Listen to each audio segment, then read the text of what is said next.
Yeah, is this the cab company? Yeah, I called about a half hour ago for a cab, and he hasn't gotten here yet.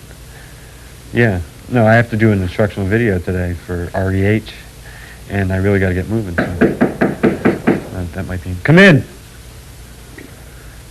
Taxi? Well, this is going to work out great. I got one downstairs. Great. You want to help me get some of Sure. my things? The guitar, Yeah, that's... Woodstock, Marcho, the village. You know how long it's been since I had a guitar in my hand? No, how long has it been? Geez, I thought you might know. I have no idea. Wait a minute. Howe, We got to get... Greg Howe!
Hi there. This is Greg Howe. Glad you can make it. Hopefully in the next hour or so we can talk about some of the ideas and some of the techniques that I use as part of my playing. Do a lot of neat two-handed things and some warm-up exercises that might also help your alternate picking a little bit. Arpeggios, just a whole bunch of stuff. It'll be a lot of fun. But before we do any of that, we should probably tune together. So here's a high E, B, G, D, A,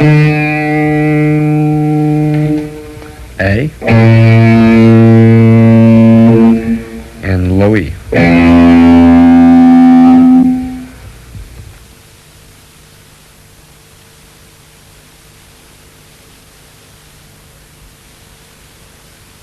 Alrighty, we're going to do some warm-up exercises.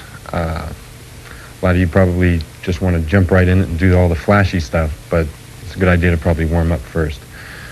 The guitar is an instrument that you express yourself emotionally with, but aside from that, it's also can be a pretty physically demanding activity. So you want to warm up. This first exercise that we're going to do, or warm up, is an exercise that I do. It takes place only on the high E string and the B string. Aside from being a good exercise for different finger shapes and that kind of thing, it's a real good alternate picking exercise too. This particular one is going to be in the key of A minor, and it's going to start on the note D with the little finger, and we're going to start with a downstroke. And you're going to play C and B right after that. You got this kind of shape. The fourth note is going to be C again with the index finger. Get used to sliding with the index finger because you're going to be doing an awful lot of that. Continue. D, E.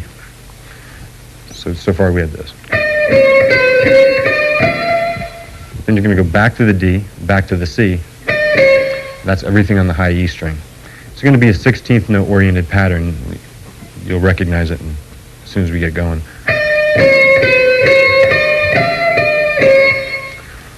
Right after that, continue the notes B, A, and G on the B string.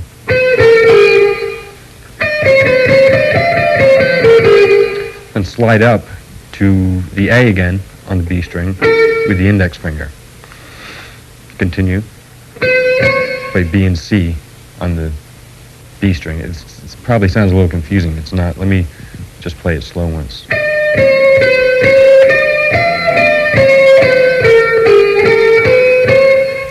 Right after that, I'm going to end the whole 16th note phrase with D and E again on the high E string. So you can hear it's a one measure lick with 16th notes, and it's.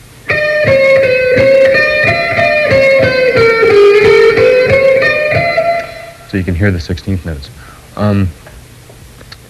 A good way to remember this sequence is think 1, 2, 3. 1, 2, 3, slide, 1, 2, 3, 4, 1, 2, 3, slide, 1, 2, 3, 4, because that's where the index finger is doing the sliding.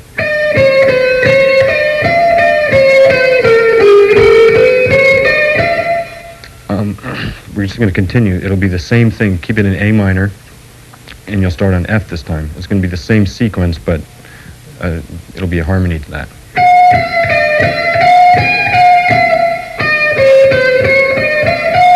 So I play everything slow.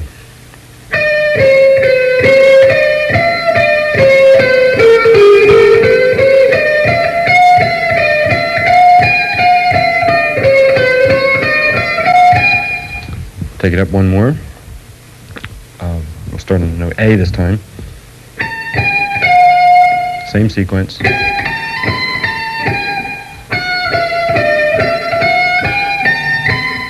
And you can end with C. The C would be the 1 of the next measure.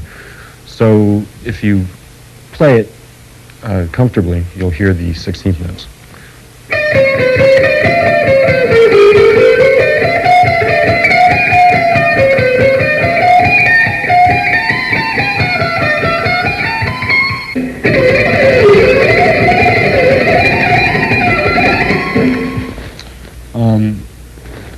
To take the descending version of that, you start on the note C. That would be the 1. The only difference between the ascending version and the descending version is the index finger is now going to be sliding down on 4, or 1, instead of. So you're sliding down. Everything else is exactly the same. Start on C. So you can see it's the same thing. So slide.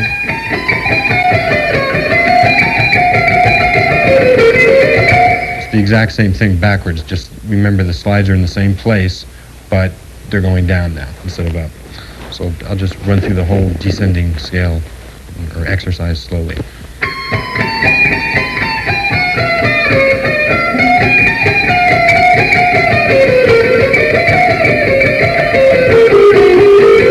When you get to this point,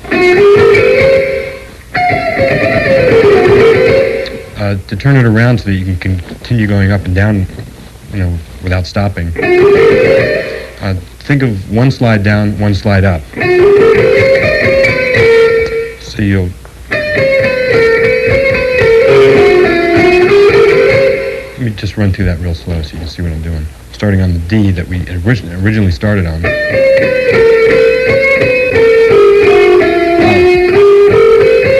But the second time, sliding up from the E to the F. So then you can just continue the whole thing over and over again. That sets you back up to where you were before.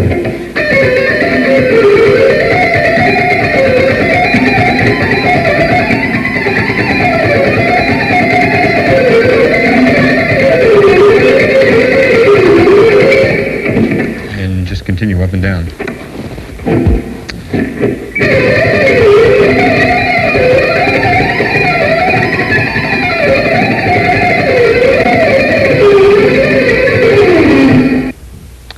The next section is going to involve the other four strings. It's another warm-up exercise, and it's going to be a ascending and descending scale that just goes straight up and straight down.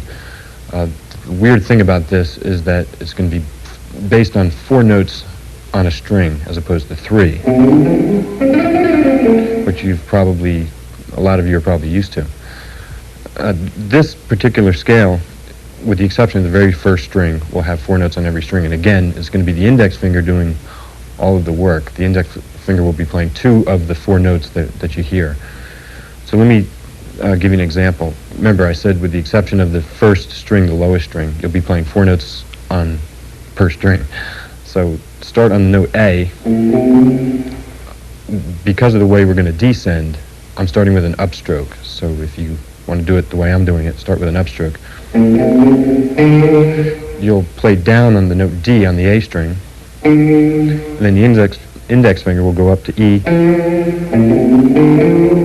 and play 2 notes on the A string.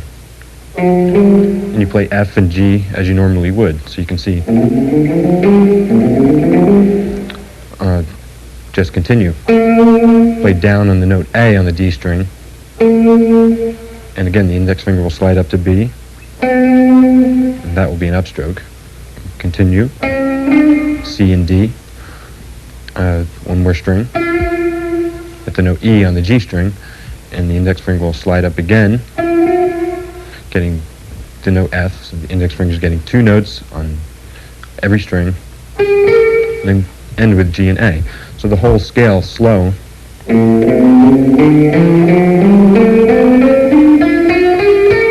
That's the ascending version of the scale. Might not seem like a big deal now, but it can be real beneficial, because we'll add another octave onto that, and I'll show you in a minute.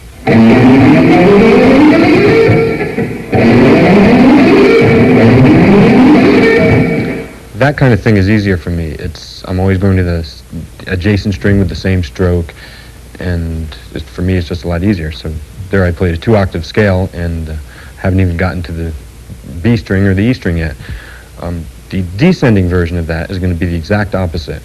I'll be playing 3 notes on the G string and 4 notes on every other string.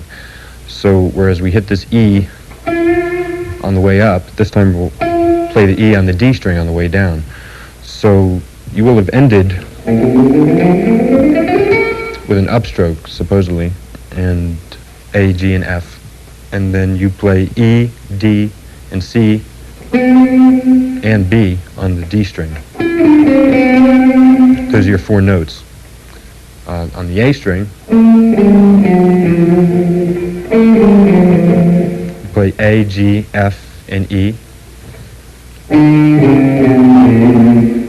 and then play D, C, B, and A on the low E string. So you've got 4 notes on every string except the G string when you're descending. And you should end with an upstroke so that you can continue. In other words, the last note of the descending scale will be the first note of the ascending scale and vice versa. So the descending version is...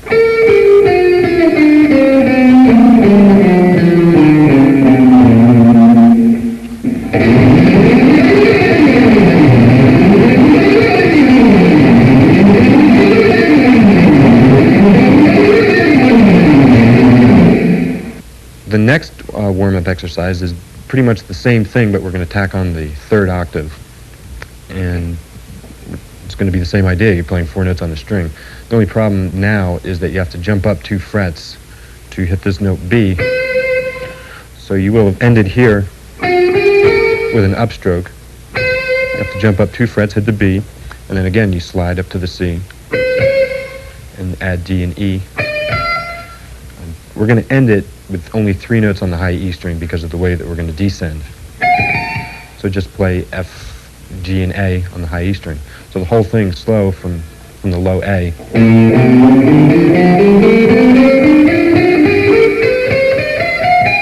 And there's your jump. So just work on that, and you can play a 3-octave scale playing 4 notes on the per string.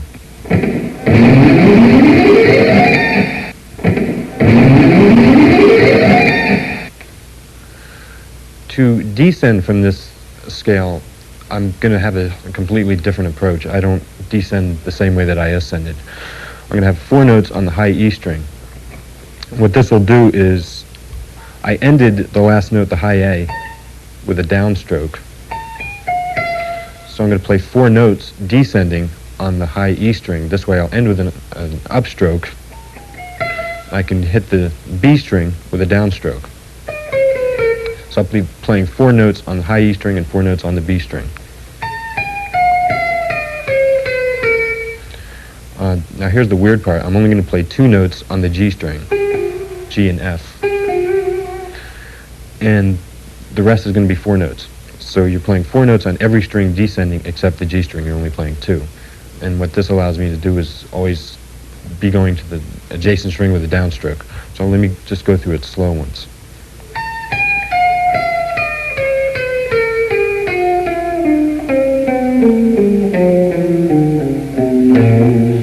And again, I'll end with an upstroke so I can continue doing the up and down version over and over again.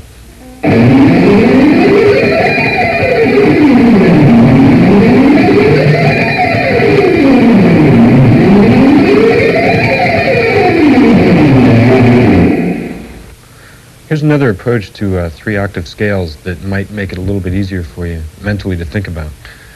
By keeping the same shape for each scale, it might make it easier for you to see the scale and make it easier for you to play the scale.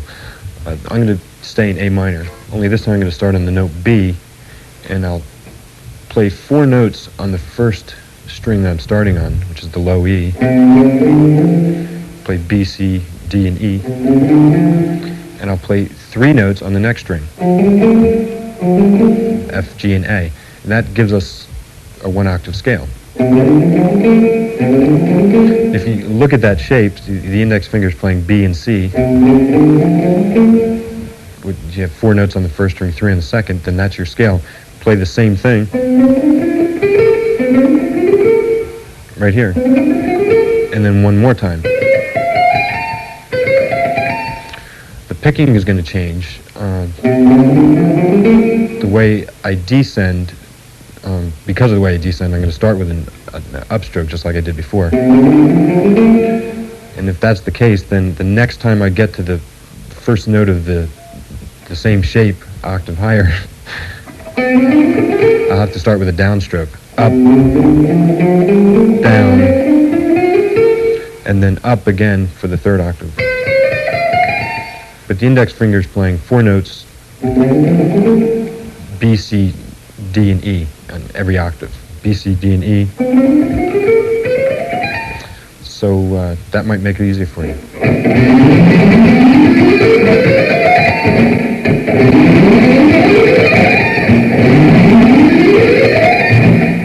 To descend, I don't use the 3 identical scale idea. I do it differently because I always like to make sure I hit a adjacent string with a downstroke, especially when I'm descending. It's just easier for me. But an easy way to think about the descending version of this is think 4 notes on every string except the high E string. There'll only be 3, and the G string will be 2. So let me just run you through that once. You will have ended with an upstroke on the note A. So to descend, you play out of this shape right here, and then play 4 notes on the B string. So you've only got 3 on the high E string, A, G, and F, and then 4 on the B string, E, D, C, and B. Then only 2 notes on the G string, A and G, and 4 notes on every other string.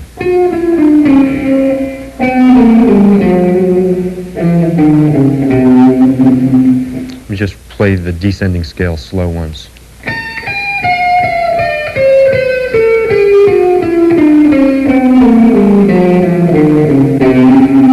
I'm always going to the next string with a downstroke. So I ended with an upstroke, and I can just continue the same thing using the identical shape idea going up and the hitting the adjacent strings with downstrokes for the descending.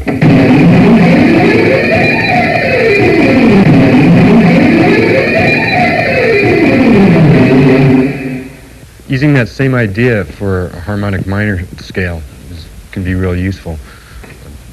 Again, stay in A minor. We'll start on the G sharp, or the 7, and we play 4 notes, G sharp, A, B, and C, and then D, E, and F, and just do the same thing in octaves, again. And descending will be exactly the same thing. You'll have 3 notes on the high E string, 2 notes on the G string, and 4 notes on every other string. So let me just run that through real slow.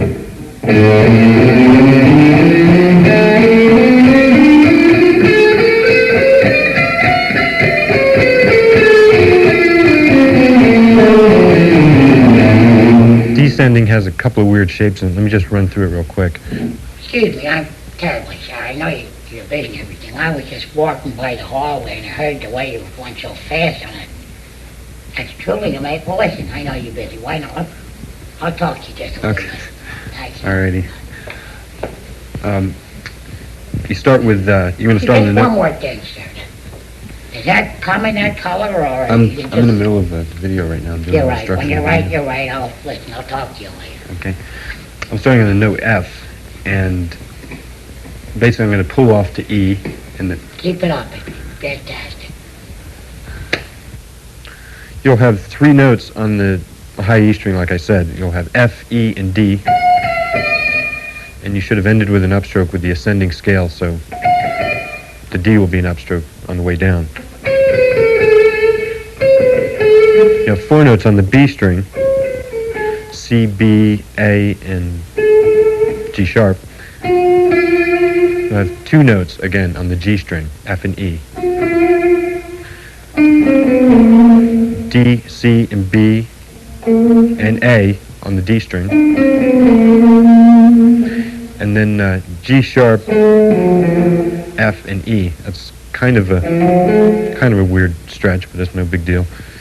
All the way down to the D. So you're going to have 4 notes, and then 4 notes on the low E string. C, B, A, and G sharp. So descending.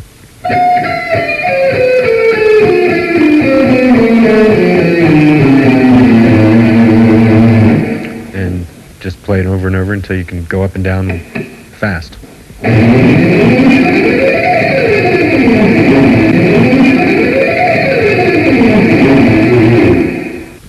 Another real good warm-up is an exercise I use. It's ascending and descending 4 notes at a time on one string. And it's a real good control exercise for coordinating the left and right hand together. We'll keep this in A minor too. Start on the note A with a downstroke, and the index finger, you get used to the index finger sliding around. The index finger will slide up to B, B with an upstroke, and then you just tack on the C and the D, and then you just do that same thing over and over again, staying diatonically in A minor. 1, 2, 3.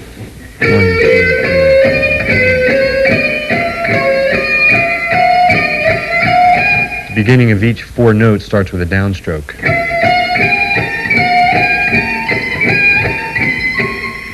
And to descend, use the last note of the ascending scale as the first note of the descending scale. So you should have ended with an upstroke. That'll be the first note of the descending scale. And now the index finger is sliding, but it's playing the 3rd and 4th note. And do the same thing over and over again.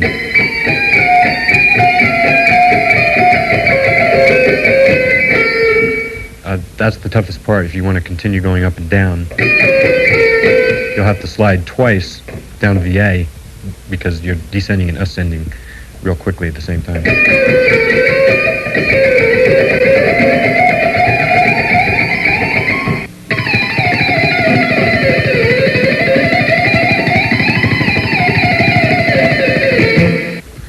So practice all these exercises and get comfortable with them, combine them all together, and practice them in different keys.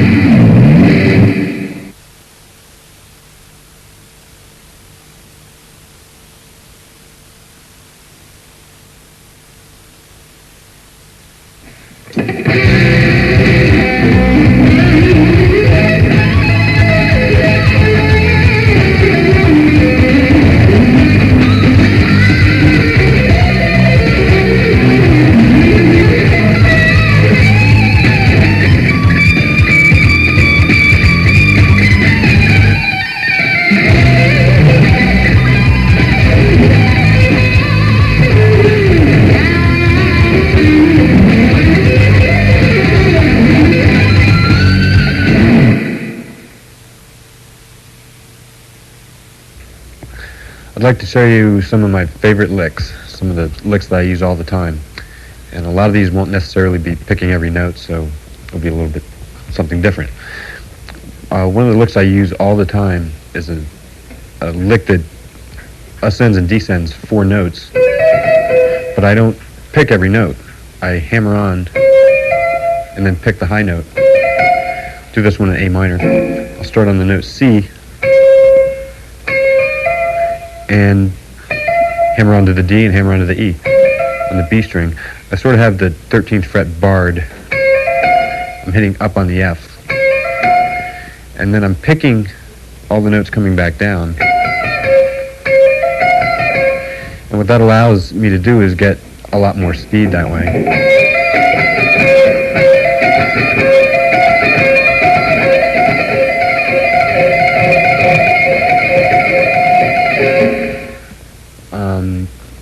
I can add a note onto that just by sliding down to the B and then up again. I'll probably pick the B along with all the other notes on the way down.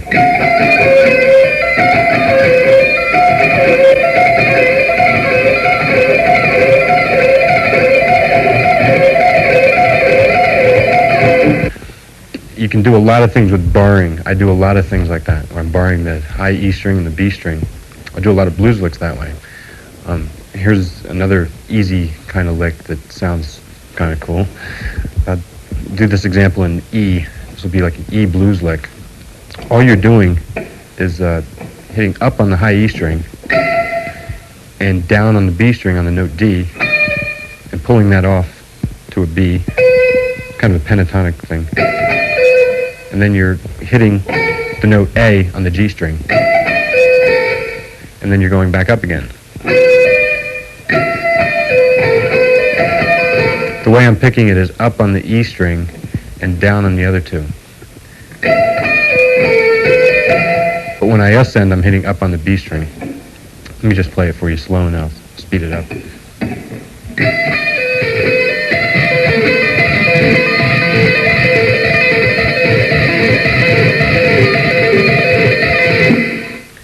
That's one of my favorite licks. One of the cool things you can do with that is add instead of playing the A, play the flat 5, which in this case would be B flat. By doing that, you just, instead of hitting this note A, kind of stretch that finger up and hit the B flat. Gives a real bluesy sound if you play it fast.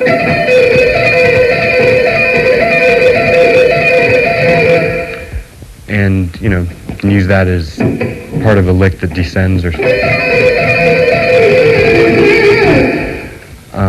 the cool thing about barring licks is just by pivoting the third finger, you can do the same picking but get different notes by you know, barring with the third finger too. What I'm doing here is I'm hitting down on the B string, up on the E, back down on the D, or the B string but the note D, pulling it off to a B, and then that same pull off is also a hammer-on up to D again, but instead of hitting up on the E, this time I will have barred this finger. I'm hitting up on the note G. So let me just play it slow so you see what I'm talking about.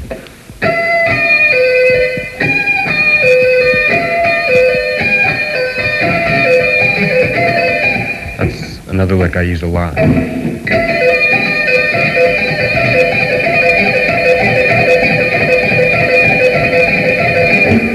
And again, you can add that note on the G string and just kind of come up with variations of that kind of idea.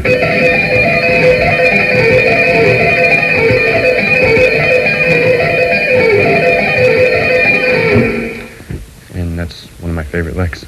Another barring lick is that I use for kind of a bluesy thing we'll use this example in E too. Slide down to the 10th fret, bar these two notes, and hammer on from the A to the B on the B string, and then bar the third finger so you're hitting up on the note E. And then pull that off. So you'd have to, you know, hit down again on the B, pull it off. The thing you can add to that to make it sound real bluesy is the flat 5. It sounds kind of weird, slow, but it sounds cool when you play it fast. Pull the flat 5 off to the A again, so you're pulling B flat off to A, and just play that sequence.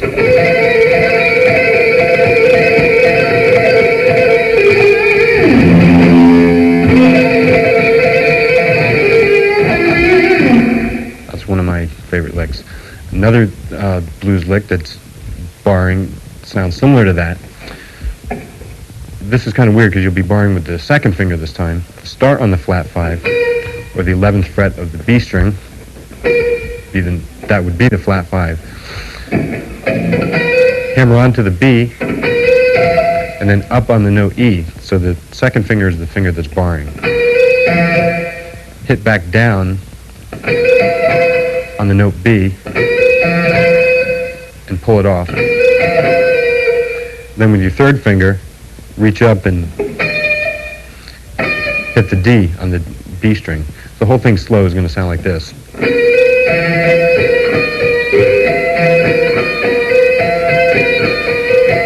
Sounds kind of weird slow again, but if you play it fast, it sounds kind of nasty.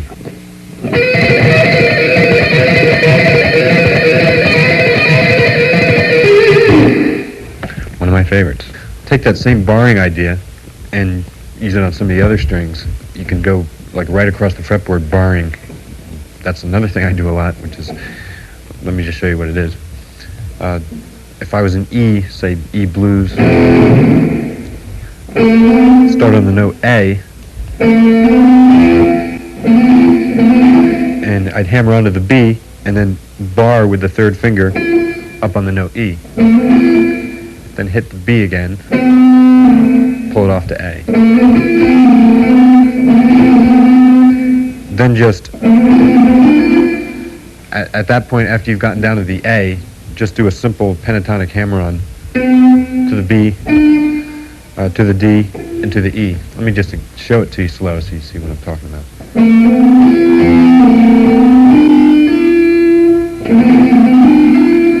At that point, you're going to bar again and do the same sequence but on the next two sets of strings. So what you have is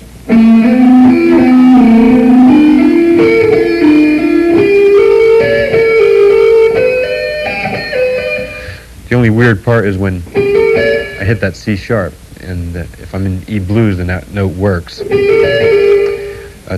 Technically, if we were doing the exact pattern all the way up, keeping it pentatonic, I should have hit the D, but I'm not going to do that because I want to keep it easy for me. And the last shape would be minor third distance with 3 frets. So the whole thing would sound like this. Down to the A, because you're descending and ascending real quickly at the same time.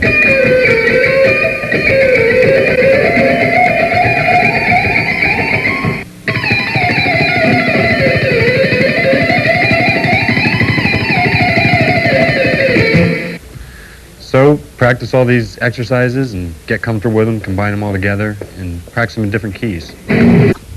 Well, Greg, it certainly is a pleasure to be here out there in there. You've come quite the ways, haven't you? Thank you. Greg Howe. Howe, well, Greg, why don't you play for the folks the very, very first thing I've taught you? Well, the very first thing he taught me, I don't know if I remember. Well, that would be your C, A minor, F, G, half gainer, full twelfth side of French. Try that. I don't remember that one. Just try it, Greg, all right?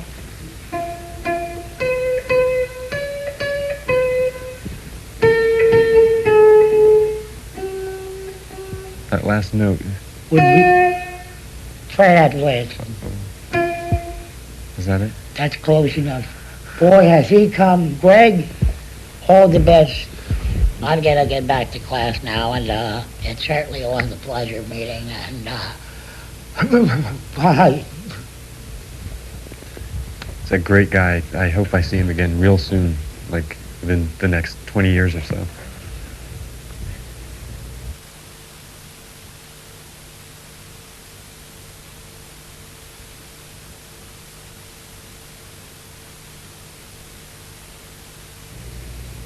Well, time to have some fun. Get to use both hands on the fretboard. I do a lot of two-handed things, and I try to make sure that when I do them, they almost don't sound like two-handed licks. They sound more like runs or extremely fast legato lines. It would be hard to do with just one hand. One of the licks I use a lot, and again, I'll keep this in A minor so we can be easier to talk about. It's a triplet pattern I usually use it in a descending form, but let's go up to the Dorian position here in A minor. We'll start on the note D, and what you're going to do is position the left hand on D, E, and F, those 3 notes. And the lick will actually start on the note G with the right hand. I use my middle finger because I do a lot of things where I'm trading off back and forth between hammer-ons and picking and two-handed things, and so this way I don't have to think about what I have to do with the pick. Anyway, we'll start on G. You're going to play that note. That'll be the first note. You just tap it with the right hand. Pull it off, and you'll get the note F. Pull the F off to an E, and then re-tap the F with the right hand. It's going to be a triplet feel. You'll start hearing it. After you've tapped that F with the right hand, pull it off to the E, and then pull the E off to the D, and then re-tap the E. So far we have this. Right after that, to keep the triplets going, you're going to have to hammer on to the note C with the left hand. And then you're going to tap the note D with the right hand. So we had D on the E string the first time. This time we'll have it on the B string. After you've gotten to that point, you're pretty much back to where you were when we first started. You just do the same sequence.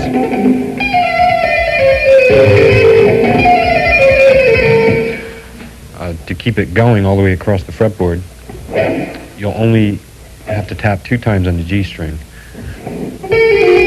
just because of the way the pattern is.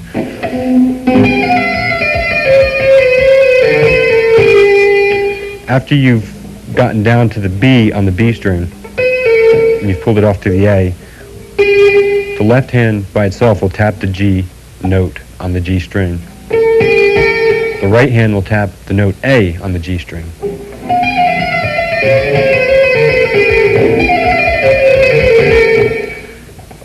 When you get to that point, just pull it off to the G, pull the G off, re-tap the G, and then the left hand will tap E on the D string. The right hand will tap the F. It's going to be the same pattern. The shapes will be a little bit different, but if you know your scales and if you know what A minor is, then you just do the same exact idea.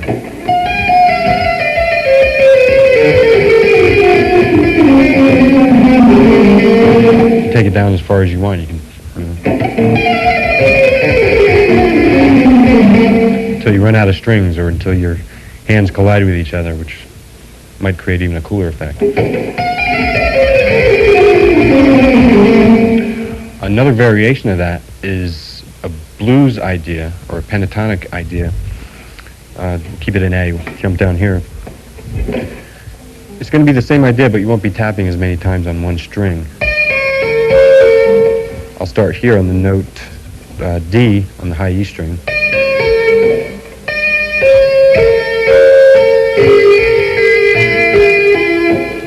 This time it's going to be a little bit backwards. You'll be tapping 2 times on the high E string and on the B string. And then if you just want to play it pentatonically, then you'll tap 2 times on the G string also. And 2 times on the D string and 2 times on all the strings.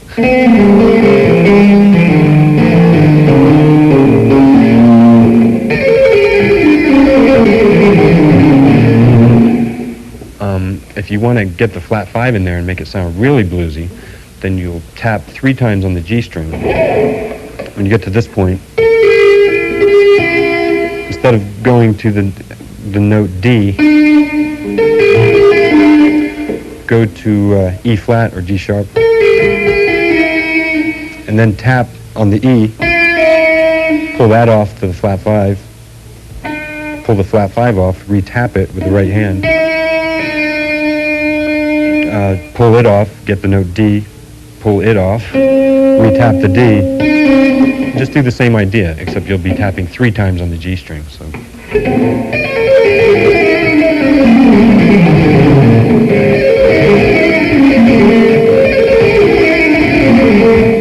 I use that a lot. You could go up again with it, you could ascend with it, but it's a little bit more difficult.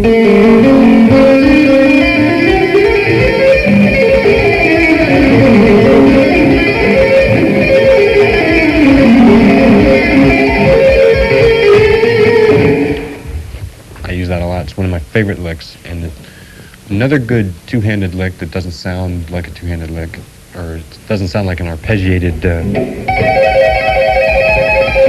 that kind of thing that you've heard many times, is an ascending run that I use a lot. I'll do this one in A major. I'll start on the note E, and what I'm going to be doing basically is just playing 3 notes per string. 2 of the notes will be with the left hand, and the 3rd note will be with the right hand. The only difficult thing about this is that if you're not real careful, strings start ringing out because you don't have this hand over against the bridge to mute anything. But just keep working on it, and you'll have it no problem. It'll be fun. We'll start on E and just basically play E and F sharp, and then tap the G sharp with the right hand. And do the same thing. This particular pattern will be the same shape on the first 3 strings, so after you've gotten there, just do an octave of the same thing. You'll start here. You have to jump up a fret on the B string. then start it again, and you don't have the last three notes because you run out of strings finally, but you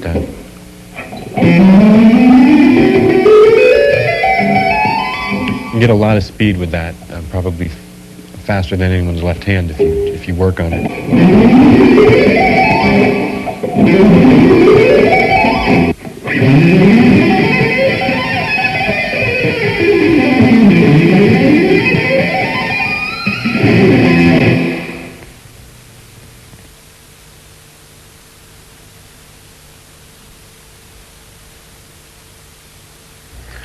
I'd like to show you some arpeggios and some wide interval licks. Recently, arpeggios seem to have become pretty popular amongst rock guitar players, and they're very useful. There's a couple real advantages to arpeggios. Number one, they sound real impressive because they can cover a lot of ground quickly, and more importantly, they look impressive because they can cover a lot of ground quickly. Seriously, they can sometimes help expand the sound of a chord. For instance, if you played an E minor arpeggio over a C major chord, it could help bring out the major seventh tonality of the chord or something like that. That kind of thing, they help widen the sound of whatever it is you're playing over. Some of the techniques involved in arpeggios are sweep picking. If any of you are familiar with that, then maybe this won't be that helpful to you, but if you're not familiar with it, I have a couple of exercises for sweep picking. I don't sweep pick as much as a lot of people think I do, but I do sweep a little bit, and I'll show you one of the exercises right now. This will be a C major triad, and it's going to involve two different positions. The ascending sweep will be a different position than the descending sweep, but you can combine them both together and have a large 2.5 octave arpeggio. So I'll show it to you. I'm starting with a downstroke on the note C with my middle finger. I'm playing the E on the A string. Then I'm hammering on to the G note of the A string. And this will all be one sweep downward. When you get to the D string, you hit that with a downstroke, and that's your octave. When you get to the G string, you play the E again, and then just kind of bar that fret. To come back down, what I'm going to do is you hit that high E. The way I do it, I hit that high E with an upstroke, and then I slide up to the G with a downstroke, and that's the end of the ascending version of the arpeggio. So we've sweeped until we got to the E string, then we started alternate picking. You get to that high G, that will have been a downstroke. Hit up on the E note, and then you'll play this position. Just a different position for C major again. And that'll be all upstrokes from the time you hit the E note. Until you get right here, then you alternate pick again, at least the way I do it. So when you get to that C, you're going to jump all the way down to the G on the A string, and that will be with a different stroke, downstroke, and then up on the note E of the low E string, and down again on the C, and then you can just continue that.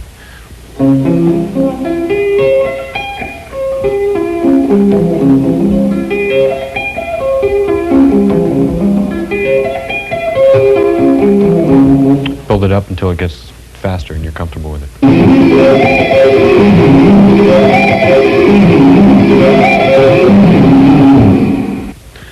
Another approach to two-octave arpeggios that I use a lot is a technique that doesn't involve so much sweeping, but it's more of a picking thing. And it's, for me, a lot more comfortable. And you can play just as fast, and in some ways it sounds a little bit smoother. I'll give you an example. You start on the A string. We'll do it in C again. Play the note C on the A string. Then hammer on to the third. And then bar with your middle finger the D string and the G string.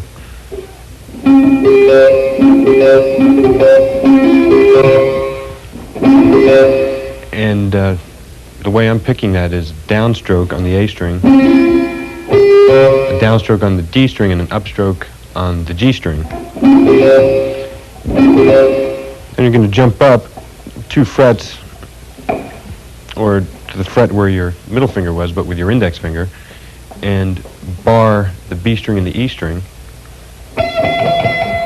Hammer on from here, from the E to the G, and then bar up to the C. The advantage to this is that you can play a very fast 1-octave arpeggio in the high position.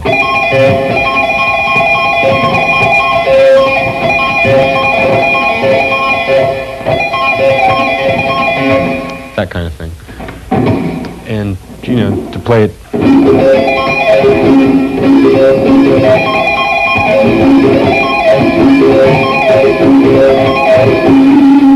that kind of arpeggio works nice for me. Descending is a little difficult. You're going to pretty much do the same thing. Remember, you've hit up on the high C. And you're doing that same idea that we did back with the blues lick. Except, you know, keep it a triad. You have to jump back down here with your middle finger, hit up on the G. You just do the same thing backwards.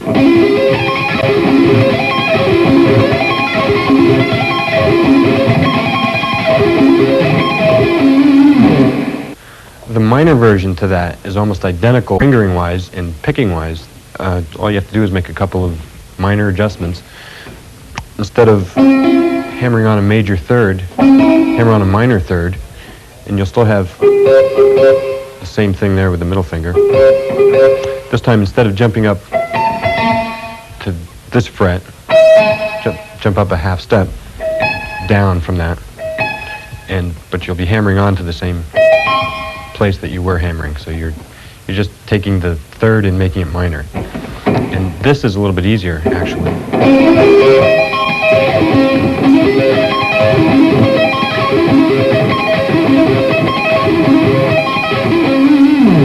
Aside from just arpeggios and triads, I do a lot of wide interval things that sound kind of like arpeggios because they cover a lot of distance, but they're actually not. They're just wide interval scales. I don't have time to show you a lot of the things that you can do, but I'll show you one lick, and this might be able to just open some doors. This will be for E minor. I'm starting on the note A on the D string. I'm just playing like a pentatonic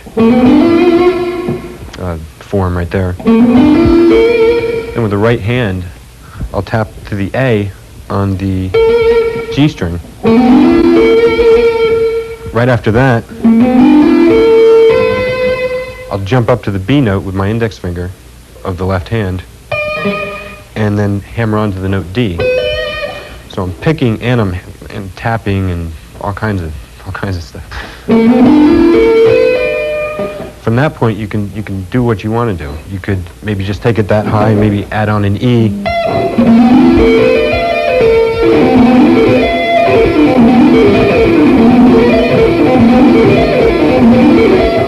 Or you could add on a higher note.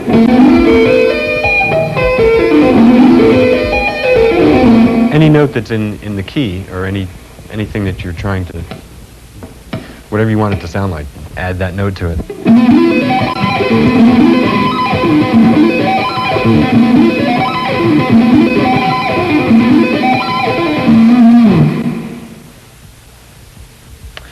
Well, certainly has been a lot of fun. I wish we had some more time to kick it around some more, but we don't. So long, and see you next time.